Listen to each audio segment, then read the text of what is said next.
Oh, God. April 10th, 1975, White Plains, New York. The story everyone knows is that David Harbour became Hopper, a hero on screen. What almost no one saw were the years when addiction and undiagnosed bipolar disorder left him homeless long before fame. How does a man use total collapse to rebuild an unforgettable character? And what does it cost when survival itself is the plot twist? David Harbour's story doesn't start with awards or applause.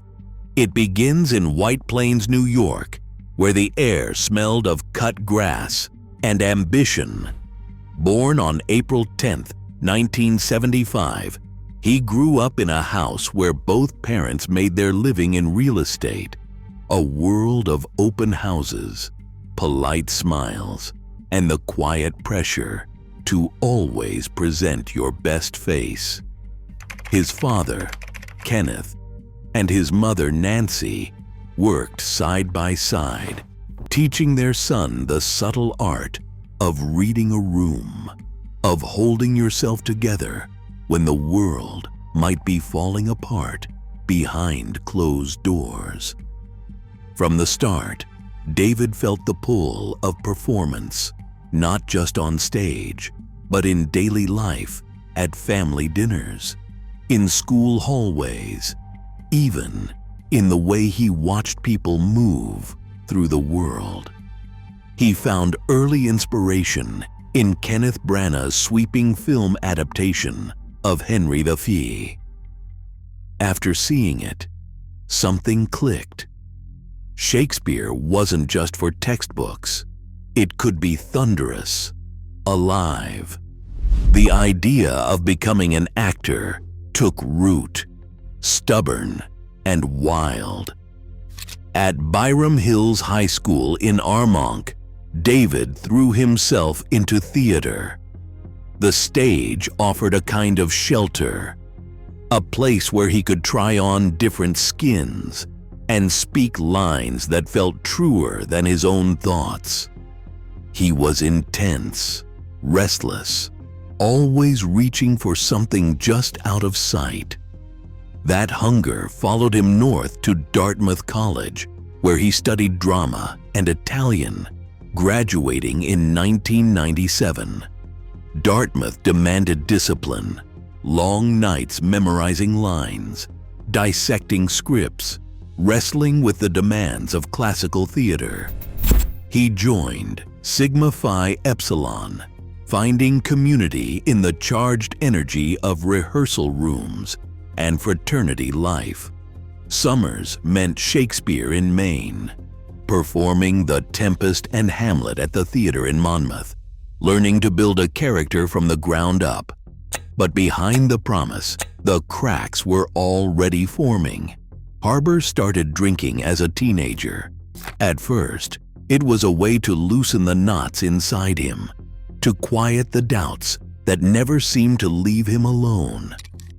In college, the drinking grew heavier. Parties became a hiding place, and the bottle became a shield against loneliness and uncertainty. He would later say that alcohol made him feel like the life of the party, but it also blurred the edges of his ambition, turning sharp focus into fog. Yet even as the drinking took hold, Harbour kept moving forward, auditioning, performing, refusing to let go of the idea that he could matter on stage. There was talent, unmistakable. There was drive, but there was also a growing sense that something was off, that the energy fueling his best performances sometimes threatened to burn everything down. The world saw a young man with promise. David felt the cost of keeping up the act.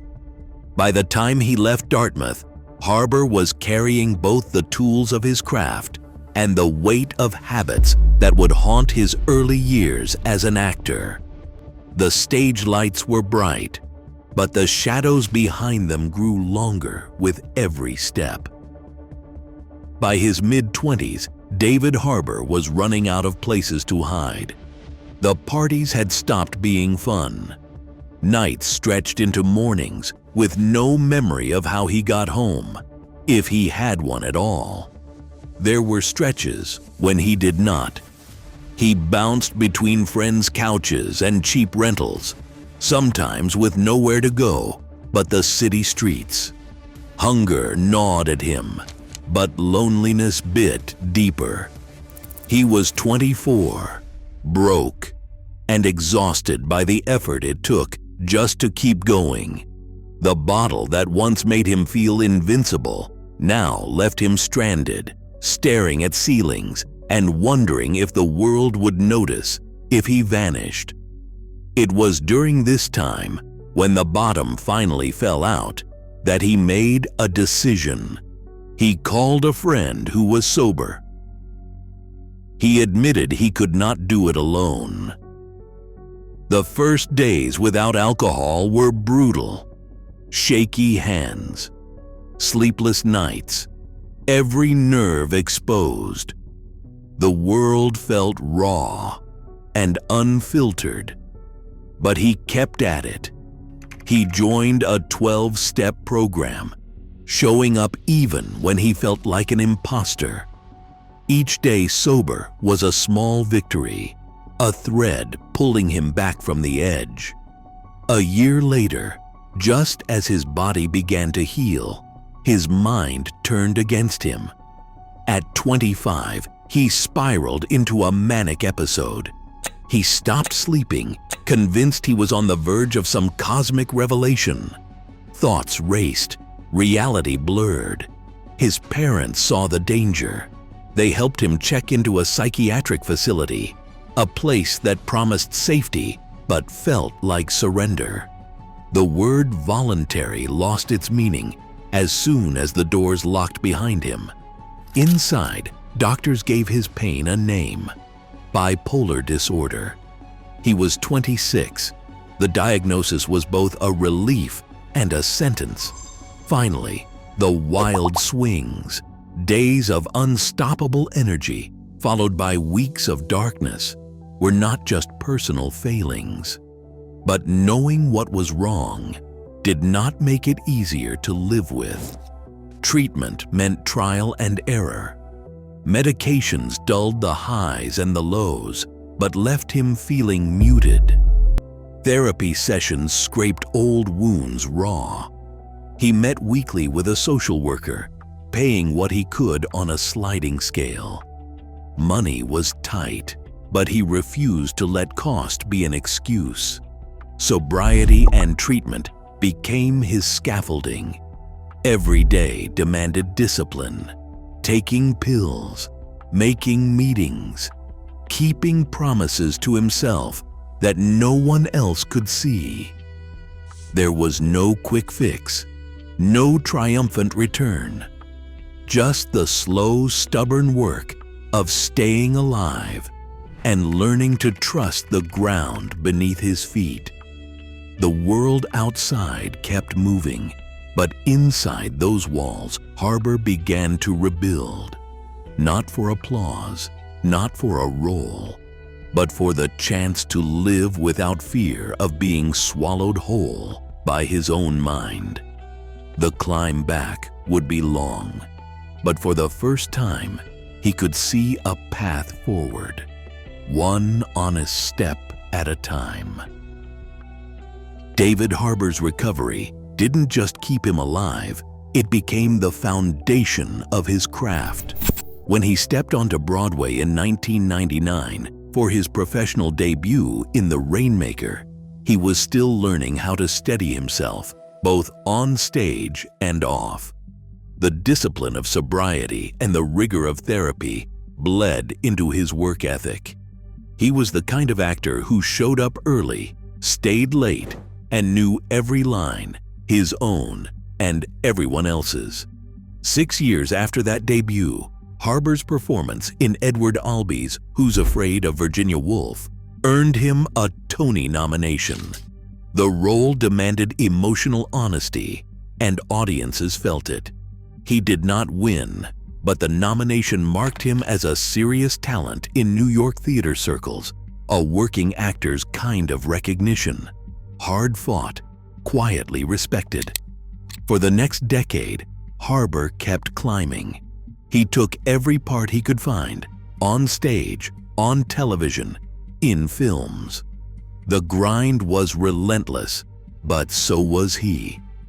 Every role, no matter how small, was a chance to prove that the years spent rebuilding himself were not wasted.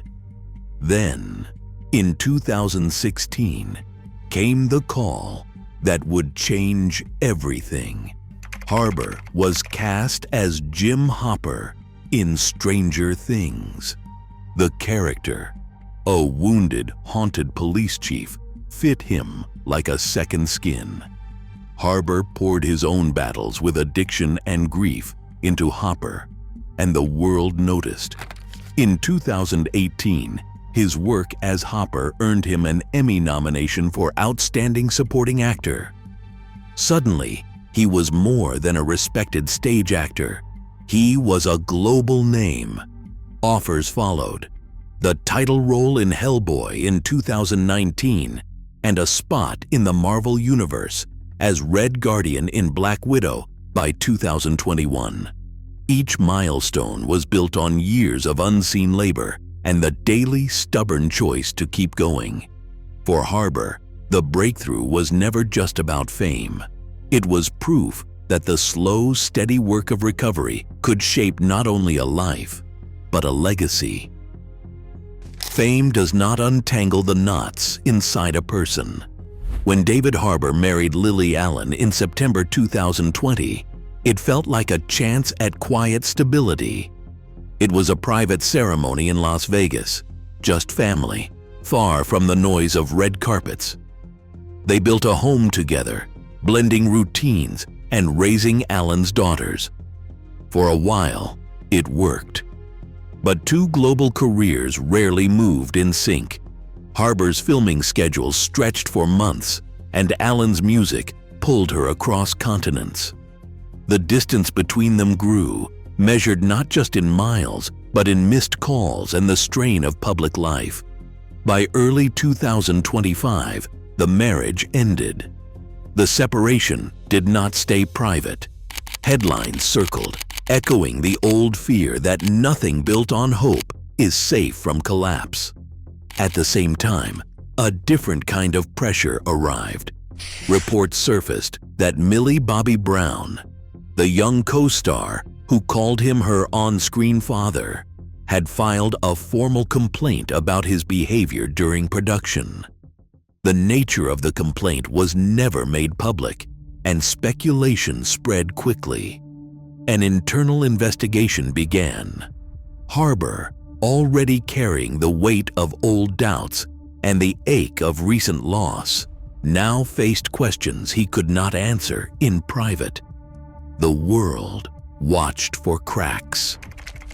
At the Stranger Things Season 5 premiere, Millie Bobby Brown stepped in front of the cameras and spoke with care. She said, "We value our friendship more than anything." The tension eased, but for Harbour, the experience left scars. He understood how easily trust could be shaken, how reputation could feel as fragile as sobriety. Through it all, he kept showing up for the people he loved, with quiet visits and late-night calls, and the kind of loyalty learned from years of holding on when everything else seemed to fall away. Every year, nearly 1 in 5 adults in the U.S. faces mental illness, and most do so in silence. Harbour's openness makes vulnerability visible and survival tangible, even for those off-screen. In a world still learning how to listen, his honesty is a reminder. Strength is found in staying human. Thanks for watching.